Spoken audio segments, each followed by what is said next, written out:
शादी के पहले से ही विभा को कपड़े धोने का बड़ा शौक था।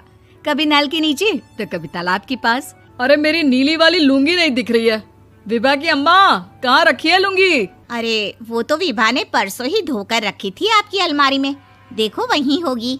वो ना मैंने आज धो दी, मुझे लगा कि गंदी हो गई होगी। अरे कैसे गंदी हो गई थी? उसे तो मैंने पहना भी नहीं। हे भगवान, इस लड़की के कपड़े धोने की आदत से परेशान हो गया हूँ मैं। जितना तो घर में राशन नहीं आता, उससे कहीं ज्यादा डिटर्जेंट पाउडर का खर्चा है।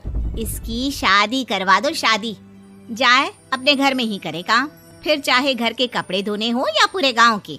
हाँ ठीक बोल रही हो, देखता हूँ मैं कोई लड़का। वो दिन भी आ जाता है जब विभा को देखने लड़के वाले आ जाते हैं। लड़की मुझे अच्छी लगी। होने वाली सास कहती है, बेटी अगर कुछ पूछना है तो पूछ लो। वैसे तो हमारी लड़की बहुत ही शर्मीली है, जो बोल दो वो मान लेती है, इसे क्या पूछना होगा। अरे कैसी बात कर रही हो माँ, मुझे इन लोगों के घर रहना है, सवाल तो कई है। हाँ हाँ बेटा, पूछ लो ना, क्या पूछना है। आप लोगों के घर कपड़े कौन धोता है? सास का मुंह बन जाता है। देखो, अगर तुम ये कहना चाहती हो कि तुम्हें कपड़े धोने नहीं आते तो सुन लो, कपड़े मैं ही धोती हूँ, लेकिन तुम्हारे आ जाने के बाद मैं रुमाल तक नहीं धोऊंगी। अरे चुप रहना भाग्यवान, बहू बेचारी घर आई नहीं, उसे डराना शुरू कर दिया। वो क्या है ना बिटिया, अभी तक तो ये कल्लू की माँ ही धोती थी, लेकिन अब तुम्हारे पापा तो दहेज में वॉशिंग मशीन देंगे ही।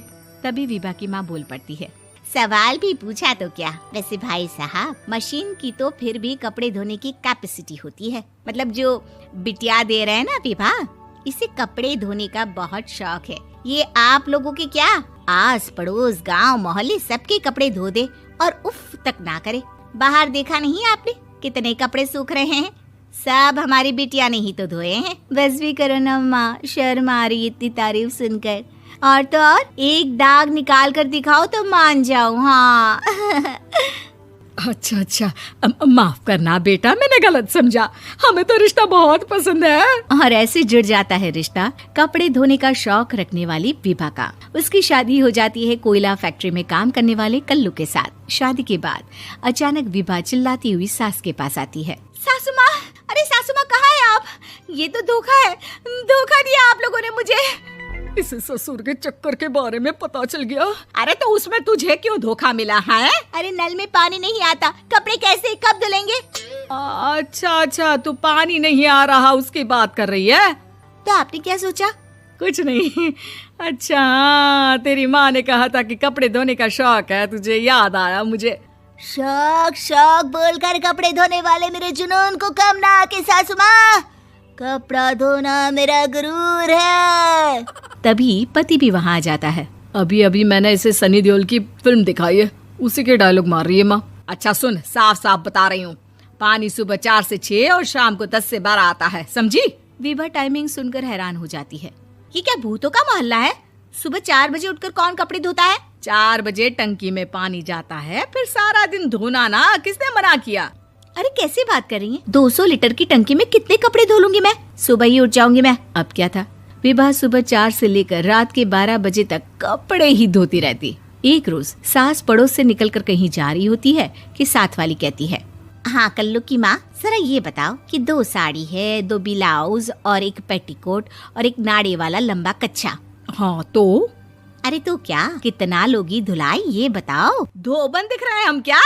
हमारे पति सरकारी नौकरी से अभी अभी रिटायर हुए हैं और बेटा सुपरवाइजर है कोयला फैक्ट्री में। धोबन समझ रखा है हमें। हाय रे कल्लू की अम्मा, माफ कर दो, वो तो मोहल्ले में यही सब बता रहे थे कि तुमने बहू को कपड़ा धुलवाने के काम में लगा दिया है। सास को पड़ोसन की बात सुनकर गुस्सा आ जाता है। वो घर पहुंचती है जहां घर के बाहर ही इतने सारे कपड़े सूख रहे होते हैं जितने कि किसी धोबन के घर पर। अरे ओ कल्लू की दुल्हन, बाहर निकल। माँ जी यहीं आ जाओ, बाथरूम में चादर धो रहे हैं हम। अरे अभी हम धोते हैं, तुमको बाहर निकलो। ये आस पड़ोस वाले बोल रहे हैं कि हम बहू से कपड़े धुलवा धुलवा कर उसे कपड़ा धोने वाली बना दिए हैं। अरे छोड़ो ना माँ जी, किन लोगों की बातों में आती हो? आस पास के लोगों का तो काम ही होता है कि वो किसी तरह सास बहू को लड़ा दे। बहू सारे घर के कपड़े धोती है, ये क्या कम है?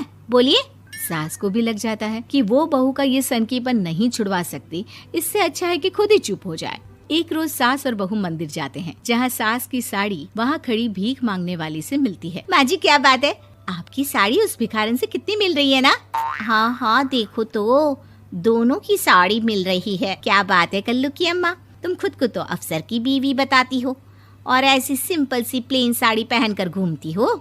सिंपल और प्लेन नहीं है ये साड़ी। तो क्या सोने के धागे से फूल बने हैं? कुछ भी सासू माँ, कुछ भी। हाँ बने थे इस साड़ी में सोने के धागे से फूल। मेरे पति लेकर आए थे मद्रास से स्पेशली मेरे लिए 10,000 की। ताहे भाई साहब इस भिखारन के लिए भी सेम टू सेम साड़ी लेकर आए होंगे 10,000 की।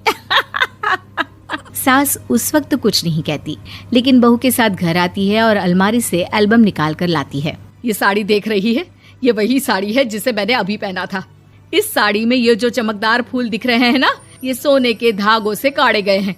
लेकिन तू लोकल वॉशिंग मशीन ब्रश से घिस घिस कर सारे फूलों को निकाल कर साड़ी प्लेन कर दी। मुझे माफ कर दीजिए सासू माँ। और तो और, जब मैंने तुझे तेरी गलती के लिए कुछ नहीं कहा, लेकिन तूने तो सबके सामने मेरा मजाक ही बना दिया। क्यों? बहू को समझ में आ जाता है कि अब से उसका कपड़े धोना बंद।